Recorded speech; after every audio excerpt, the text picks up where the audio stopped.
ఈ యొక్క ఆలయం నల్గొండ జిల్లా మిర్యాలగూడ కాన్స్టిట్యున్సీకి సంబంధించినటువంటి కేంద్రంలో కల్లెపల్లి అనే ఊర్లో ఉంది.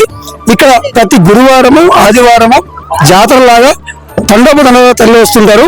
అయితే ఇక్కడ స్పెషాలిటీ ఏంటంటే బోనం పెట్టడం. అంటే జనరల్గా బోనం ఎక్కడైనా సరే ఏ ఆలయంలో సరే ఈ యొక్క అన్నాన్ని వండేసి కుండలలో పెట్టుకొని బోనం సమర్పిస్తున్నారు. కానీ ఇక్కడ బోనం అంటే పెద్ద బోనం అంటేనేమో యాటను కట్ చేసేసి బలి ఇచ్చినట్టు చేసి అమ్మవారికి పెడతారు. చిన్న బోనం అంటేనేమో కోడి పుంజులు పెడుతుంటారు. అయితే ఇంకా స్పెషాలిటీ ఏంటంటే ఇక్కడ ఈ యొక్క ఆలయంలో దున్నపోతులు బలి ఇవ్వడం జరుగుతుంటుంది.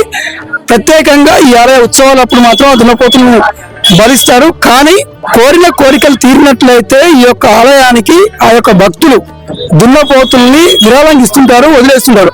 ఎక్కడైతే వేములవాడ రాజరాజేశ్వర స్వామి ఆలయంలో కోరిని వదిలేస్తుంటారో అలా ఇక్కడ దున్నపోతుల్ని వదిలేస్తుంటూ వెళ్తుంటారు.